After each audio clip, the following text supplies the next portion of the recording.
上一集我哋講完劉備入蜀，歷經重重波折成功奪得益州，卻在落風坡永遠失去風分龐統。雖然佢終於擁有屬於自己嘅兩大根據地荊州同益州，完成隆中對第一步規劃，但潛在危機已經埋下。大量荊州兵馬調往西川支援作戰，東線荊州防備被大幅削弱。蜀漢頂級軍事謀士潘統離世，軍事策劃嘅重擔往後越來越集中。而當劉備穩定益州內政之後，眼前仲有一道無法繞開嘅門鈴，就係漢中。今日呢一集我哋講漢中之戰，呢場戰役意義非凡，係劉備一生當中唯一一次正面同曹操對決並取得大勝。蜀漢聲威一時間登上頂峰，但繁榮表象之下，更大嘅風暴正在荊州含佢。好多人睇三國未必明白漢中究竟有幾重要。漢中位於益州北部，群山環繞，係巴蜀嘅北方門戶。如果漢中掌握喺敵人手上，敵軍隨時可以順住山道南下進攻成都，益州永遠處於被動防禦，曾食難安。反過來，如果劉備掌控漢中，就擁有向北進軍、雍涼威脅關中嘅跳板，真正實現跨有公益、兩路北伐嘅宏圖。可以講，冇漢中，益州只係一個封閉嘅偏安之地。奪得漢中，蜀漢先至具備爭奪天下嘅資格。建安20年，曹操搶先一步出兵討伐張魯，順利佔領漢中。當時蜀地人心震動，一日之間發生數十次叛亂，全城百姓惶恐不安。很多謀士勸曹操乘勝南下，直接進攻益州，一舉擒除劉備。但曹操最終選擇停步，佢講咗一句名言：人苦冇足，記得能復旺蜀。隨後留下夏侯麟、張合、徐晃一班名將鎮守漢中大本營，自己帶主力返回北方。好多後世讀者爭論呢，如果當時曹操即刻揮軍入蜀，可唔可以一舉消滅劉備？歷史無法假設，但有一點可以肯定，錯過呢個窗口期之後，再想攻入巴蜀難度倍增。曹操撤走之後，守軍將領之間並非上下同心，夏侯作為主帥勇猛善戰，但缺乏縱觀全局嘅謀略。張郃善於用地，用兵穩健，兩人戰術思路經常出現分歧。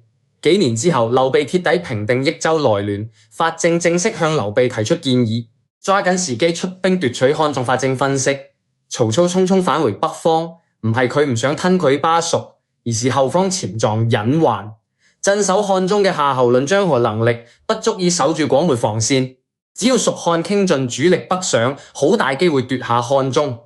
成功之後，尚可以伺機討伐曹氏，康扶漢室，終可以延食雍涼二州，拓展疆土，最低限度都可以守住門戶，保障益州長治。久安一番分析，徹底說服劉備。建安22年，歷時2年嘅漢中之戰正式拉開帷幕。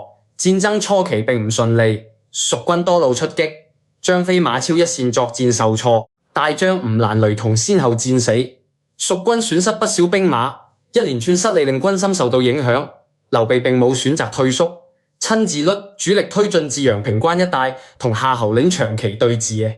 陽平關地形險要，曹軍平直堅固關隘死守，蜀軍連續攻擊久久無法突破，前線糧草消耗巨大，益州後方壓力倍增。面對僵局，諸葛亮坐鎮成都，持續向前線輸送兵員同糧草。面對是否繼續增兵嘅諮詢，楊雄講出一句經典說話：漢中係益州咽喉存亡關鍵，如果失去漢中，蜀地門戶大開，國無寧日，難當作戰。屢當雲樹傾全益州之力都要支撐前線，由此可見，當時蜀漢上下好清楚呢場仗只許勝不許敗。長時間僵持之後，法正獻出關鍵戰略，勸劉備放棄強攻陽平關，率軍向南渡過買水，搶佔定軍山高地。定軍山地勢居高臨下，佢哋自己威擊曹軍10營，屬於兵家必爭制高點。夏侯麟見蜀軍佔領定軍山，擔心防線崩潰，只能帶兵出營前來爭奪山頭。雙方圍繞定軍山展開決定性較量。好多人受演義影響，以為黃忠斬夏侯純係單騎衝陣、單打獨鬥。真實歷史係一套精密嘅戰術佈局。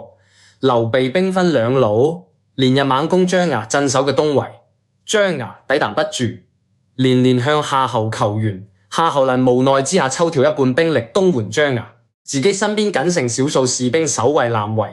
與此同時，劉備派人縱火燒毀曹軍營寨，外圍防渠設施，也就是史料所講嘅六角，見火勢蔓延。夏侯能親自帶400士兵出營修補防線，時機成熟法正即刻提示劉備可以出擊。劉備命令黃忠率領精兵由高地衝擊下山，黃忠部隊蓄勢已久，鼓聲震天，居高臨下猛衝曹軍陣地。曹軍本來兵力單薄，再加主帥身在營外，陣營瞬間崩潰。一場突襲之下，主帥夏侯恩當場被黃忠斬殺。益州刺史趙恒一同戰死，一日之間失去主帥，曹軍全軍震動，士兵人心惶惶。眾將共同推舉張合暫代主帥，收拾殘兵退守漢水北岸，穩住動盪嘅軍心。消息傳返長安，曹操得知夏侯能戰死，極之震驚，明白局勢惡化，只能親自統率大軍趕往漢中前線。等到曹操大軍抵達戰場，形勢已經完全逆轉。劉備佔據有利地形，自信咁講：曹操就算親自到來，亦都冇能為力。漢中一定歸我所有。劉備採取堅守不戰嘅策略，憑藉山險底曹軍挑戰，避免同曹操主力正面硬拼。蜀軍利用地利持續碎擾曹軍補給線，切斷糧草運輸通道。兩軍長期相持，曹軍沿道而來，糧食運輸困難，士兵疲軟，戰鬥力持續下滑。呢段時期仲發生趙雲空營退敵嘅經典戰例。不過要分清，正史並冇演義描寫得如此神化。趙雲憑藉靈活戰術重創曹軍先鋒，令曹軍士氣進一步受挫。兩軍對峙數月，曹操始終找不到有效破局方法，均無法突破蜀軍防線。長期駐守又要承受巨大物資消耗，繼續僵持落去，風險越來越大。關中傳出雞肋口令，曹操明白漢中已經成為食之無味、棄之可惜嘅包袱，最終下定決心，陸續撤走漢中所有軍隊，放棄整片戰場。建安24年5月，曹操全軍撤出漢中，歷時2年嘅漢中之戰正式結束。劉備取得最終勝利完整，掌控漢中全境，隨後又派兵拿下上庸3郡地盤，同聲望抵達人生頂峰。同年7月，劉備晉位漢中王，呢個稱號意義重大。一方面延續漢室奇統，號召天下心向漢室之人；另一方面正式確立自己嘅統治地位，同魏王曹操公開分庭抗禮。好多人認為奪得漢中之後，蜀漢形勢一片大好，距離隆中對嘅目標越來越近。但如果沉下心復盤，就會發現勝利背後隱藏多重隱憂。首先，2年戰爭幾乎耗盡益州積累嘅物資，百姓承擔沉重賦稅同徭役，蜀漢需要漫長時間休養恢復，短期內難以再發動大規模戰爭。其次，劉備主力長期滯留漢中一線，西川荊州同時兵力吃緊，東線荊州缺乏足夠後備兵馬資源。更關鍵嘅外部局勢變化睇唔到，孫權眼見劉備勢力急速膨起，已經深深感到威脅。從前孫權願意維持孫劉聯盟，係需要劉備牽制曹操。而家劉備同時手握荊州、益州同漢中，實力足以同曹操、孫權三足鼎立。江東嘅戒備心瞬間上升。荊州位於江東上游，如果蜀漢順江而下，可以直接威嚇江東腹地，地理格局決定。孫權絕對唔可以長期容忍劉備佔據荊州。好多人後世討論點解劉備取得漢中大勝之後，冇及時調整荊州防務安立。孫權緩和雙方矛盾，某程度上連年勝利令蜀漢上下浸滿樂觀情緒，過度相信孫劉同方能夠持續維持，低估咗江東奪回荊州嘅決心。與此同時，留守荊州嘅關羽性格剛直，對江東陣營態度強硬，雙方邊界摩擦不斷，外交緩衝空間越來越少。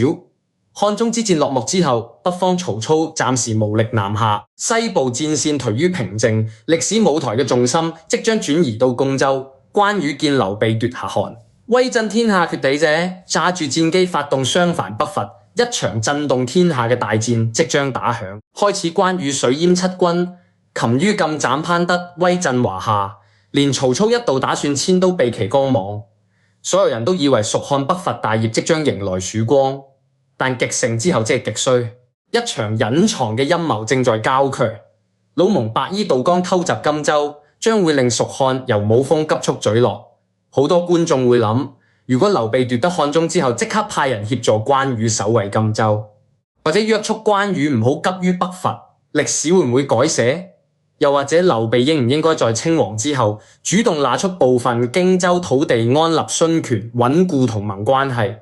歷史冇辦法重來，但每一個決定都會牽動往後數十年嘅天下格局。漢中之戰係劉備事業最高點，亦都係蜀漢命運嘅分水嶺。風風之下，暗流已經湧動。下一集我哋聚焦荊州風雲，講關羽北伐襄樊，水淹七軍，威震華夏，一路氣勢如虹，卻轉眼之間遭遇江東偷襲敗走，麥城一代武聖最後落得悲慘下場，荊州全境失守。隆中對兩路北伐嘅戰略從此永遠無法實現，蜀漢一統天下嘅夢想自此埋下無法彌補嘅致命缺陷。大家覺得劉備奪取漢中之後，最正確嘅選擇應該係繼續整軍北伐，定係優先遷偷顧荊州，修補同孫權嘅關係？歡迎喺評論區留下你嘅睇法。鍾意還原三國正史，分辨演義虛構故事，記得點讚訂閱。下一集荊州浩劫，我哋繼續講故。